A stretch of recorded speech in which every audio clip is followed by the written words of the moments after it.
সাতকানিয়ার বন্যই আয় সিনিয়র যোগ্য মানুষ 50 লক্ষ টাকা সাতকানিয়ার বন্য দুর্গত মানুষদের জন্য দান করছে।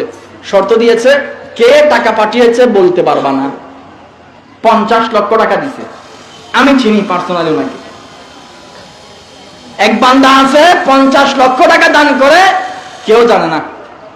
আর হদুপন আছে আর মতো একখানা নেতা টাইপুর, এখানে কেতা টাইপুর এলাকার কোনো মানুষ বিপরীত করছি হাসপাতালে শুরু হই 10-15 জন যাই হাসপাতালের মানুষ সাহায্য যায় আতিথ গল্প কেলা দিয়ে 10-15 জন মানুষ কেলা দিয়ে ফেসবুক ছবি একখান তুলি পোস্ট করে দে, অমুক দানবীর সাহেব জনাব খুদু মিয়ে জনাব মাটি মিয়ে সাহেব অমুক মেয়েকে একটা কলা দান করেছেন। এর থেকে কোনো আজানা নাই। অথচ হাদিসে তাই শিরে ডানাতে কি দান করতে লাগবো যাতে বামাতে না জানা পান। বিশ্বে হাফিরে প্রশ্ন করে গেই হুজুর দান পর্যন্ত করতে কে করি? বিশ্বে হাফি হয় দে আল্লাহ তোমার বেলা হিসাব দান করছি, তুমি হিসাব করি কিনলে আল্লাহ রাস্তা দান করিবে। আল্লাহ তোমার বেলা হিসাব দিয়ে তুমি বেলা হিসাব আল্লাহর দরবার দান করি দাও। সুবহানাল্লাহ বলুন না। সুতরাং আল্লাহ বেল্লা নিয়ত বিশুদ্ধ গরম করিব, আল্লাহ হরে আছে তোয়াইলাম করিব। হুজুর আল্লাহ আছে হরে ব্যাগ জায়গা তো আল্লাহ আছে আছে হয়ে যায় একগুণ। এই নাস্তিক যারা আল্লাহ নাই বলি হর, আবার ইতারের আরেক সমস্যা এই নাস্তিক বাদ দিনা আছে অপ্রাসঙ্গিক কারকান হতা ভোর আর আলোচনার সময় প্রায় শেষ 5-7 মিনিট সময় আছে। অনার খাঁচায় বিয়া দিবে বেশি লম্বা সময়ের জন্য বিয়া দিবেও মাফ করবেন। আর আব্বাগত হয়ে একদিন আমাদের আইসি আম্মা জানো অসুস্থ হাসপাতালে গত হলে রিলিজ দিয়ে 3 দিন আম্মা তো হাসপাতাল আসিল আম্মাল্লাহ খাস করে দোয়া করিবেন। আর আব্বা একদিন আমাদের সম্ভবত কাদিরান মাদ্রাসা মাহফিলতে আসি এই যাইর আর বাড়িতে হই নাই উনি আব্বাল্লাহ খাস করে দোয়া করিবেন দীর্ঘদিন পর্যন্ত। আর আব্বা ওনার সামনে বিভিন্ন রকমের আকীদা আহলে সুন্নাত ওয়াল জামাতের আকীদার বাণী বিতরণ করছি।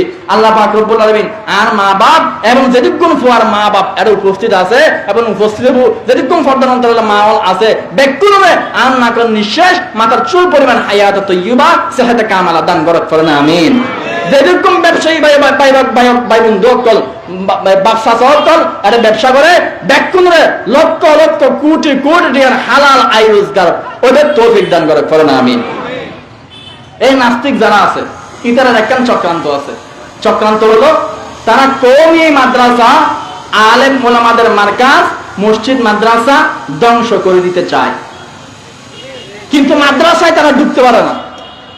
তো ঢুকতে না পেরে আমাদের ভিতর থেকে কতগুলো মানুষ তৈরি করে নিয়েছে মাদ্রাসা ধ্বংস করার জন্য।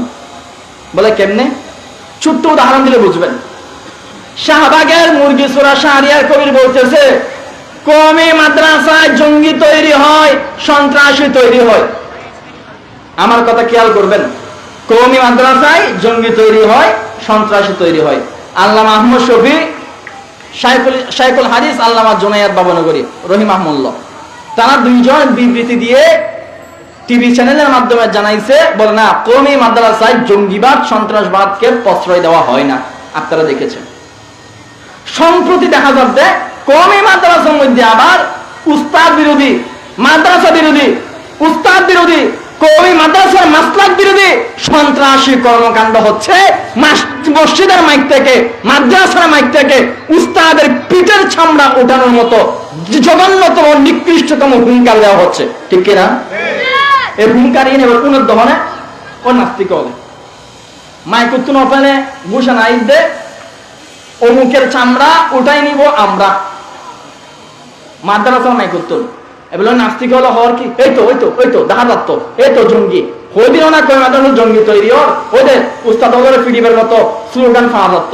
এখন আর জঙ্গি আয় একখান ভাবি কিন্তু উত্তর ভাই ইয়ে নন্দী কওমি মাদ্রাসায় যারা হামলা করতেছে, ময় মুরব্বীদের যারা আঘাত করতেছে, ময় মুরব্বীদের রক্তকে যারা হালাল বলা করতেছে, কওমি মাদ্রাসার চেয়ার টেবিল যারা ভাঙচুর করতেছে, কওমি মাদ্রাসার আদর্শের খেলাফ যারা কর্মকাণ্ড পরিচালনা করতেছে, কওমি মাদ্রাসার উস্তাদদের পিঠের চামড়া উঠানোর স্লোগান যারা দিচ্ছে, কসম করে বলবো এগুলো মুজাহিদ না, প্যান্ডেল মুজাহিদিন নব্য খারেজে মুরগি চোরা শাহরিয়ার কবিরের এজেন্ট কওমি মাদ্রাসায় ঢুকে কওমি মাদ্রাসা ধ্বংসের পায়তারা হাতে নিয়েছে। চিল্লায় বলেন না ঠিক কিনা?